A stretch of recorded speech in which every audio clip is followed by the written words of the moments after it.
ঠাসিয়ে থাপ্পড় মেরেছে, ঠাসিয়ে থাপ্পড়। 22শে জানুয়ারি বাংলায় মমতা বন্দ্যোপাধ্যায়ের সংহতি মিছিল। শুভেন্দুর আর্জি খারিজ করে শর্ত সাপেক্ষে ছাড় দিল আদালত। ধর্মীয় আবেগে ধাক্কা নয়, ঠেকাতে হবে যানজট। কেন্দ্রীয় বাহিনী মোতায়েনে সাফ না প্রধান বিচারপতির বেঞ্চের। শর্ত সাপেক্ষে মিছিলে অনুমতি, সংহতির মিছিল। শুভেন্দু অধিকারীর যে আর্জি, সেই আর্জি খারিজ করা হয়েছে এবং কিছু শর্ত দেওয়া হয়েছে। শুভেন্দু অধিকারীর আর্জি খারিজ করে শর্ত সাপেক্ষে ছাড় দেওয়া হয়েছে সংহতি মিছিলে। ধর্মীয় আবেগে ধাক্কা নয়, ঠেকাতে হবে যানজট। কেন্দ্রীয় বাহিনী মোতায়েনেও সাফ না প্রধান বিচারপতির বেঞ্চের। আর রাজনৈতিক প্রতিক্রিয়া কি রয়েছে এ নিয়ে শোনাবো, শুনুন। 22শে জানুয়ারি প্রায় 500 বছর পর হিন্দুদের এমন একটি দিন আসছে যেদিন 500 বছর লড়াইয়ের ফল আমরা সচক্ষে দেখতে পাচ্ছি। সেই দিন মমতা বন্দ্যোপাধ্যায় যেভাবে মিছিল করে একটা দাঙ্গা বাঁধানোর উস্কানি দেওয়ার চেষ্টা করছে, তাতে যে কোনো শুভবুদ্ধি সম্পন্ন মানুষ তারা কিন্তু চিন্তিত। রাজ্যপালও আমাদের মনে হয় মহামহিম রাজ্যপাল কিন্তু সংবিধানের কাস্টোডিয়ান এবং শুভবুদ্ধি সম্পন্ন মানুষ, তিনিও চিন্তিত। সেই জন্য এটা চেয়ে পাঠিয়েছেন। বন্দ্যোপাধ্যায়ের যদি শান্তি মিছিল করতে হতো, উনি 21 তারিখে করুন, 25 তারিখে করুন, 23 তারিখে করুন, 26শে জানুয়ারি করুন, কেউ তো মানা করেন। কিন্তু 22 তারিখেই তাকে এই শান্তি মিছিল করতে হতো। নামে শান্তি, পেছনে তো অশান্তি বোঝা যাচ্ছে। এবং আর দুধেল গায়েরা ওই দিন লাঠি নিয়ে দাপাদাপি করবে, সেই চিন্তা ভাবনা হিন্দুদেরকে ভয় দেখানোর চেষ্টা করবে। কিন্তু যদি এই ঘটনা ঘটে, হিন্দু সমাজ একত্রিত হয়ে প্রতিরোধ।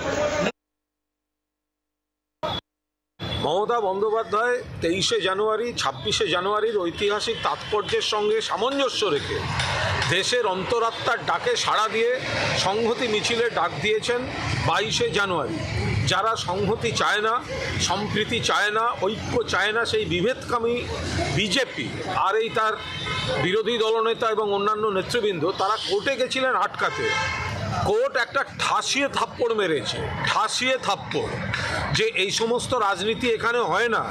মিছিল হবে, কেন্দ্রীয় বাহিনীর কোনো রকম প্রয়োজন নেই, রাজ্য সরকার, রাজ্য প্রশাসন, রাজ্য পুলিশ তারাই যথেষ্ট।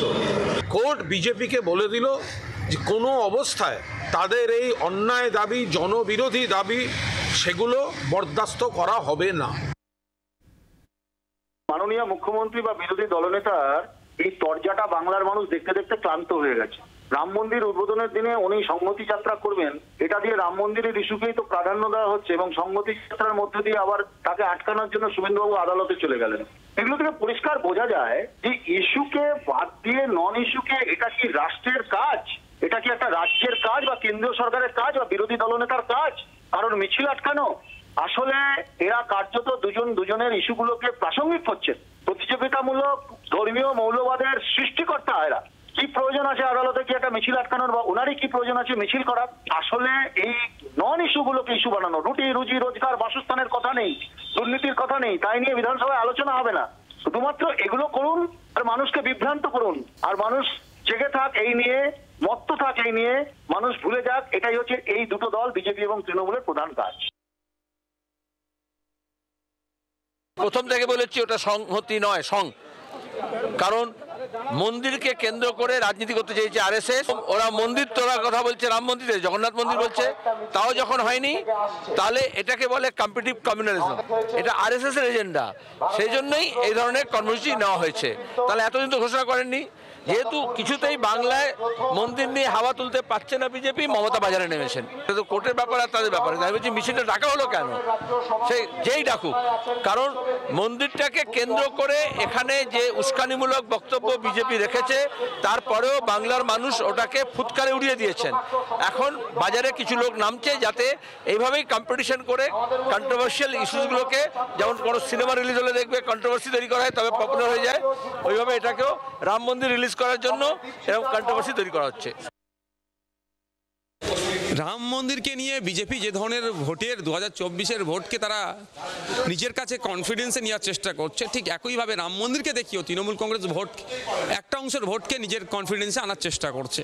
আমার বক্তব্য 22শে জানুয়ারির পরিবর্তে 23শে জানুয়ারি হোক। মমতা ব্যানার্জি কল দিক 23শে জানুয়ারি, আমি নওশাদ সিদ্দিকী সেই কলে উপস্থিত হব, সংহতি মিছিলে উপস্থিত থাকবো। 22শে জানুয়ারি যদি এই সংহতি মিছিলকে সামনে রেখে কোনো যদি অপ্রীতিকর ঘটনা ঘটে, তাহলে কি শাসক সেই প্রশাসন বা শাসক দল কি দায়িত্ব নিতে পারবে? এটা বলুক তো। মমতা ব্যানার্জি এটাকে সামনে রেখে ভোটকে সুরক্ষিত করার চেষ্টা করছে। বাংলার আওয়াজ, বাঙালির আবেগ, জি 24 ঘন্টা।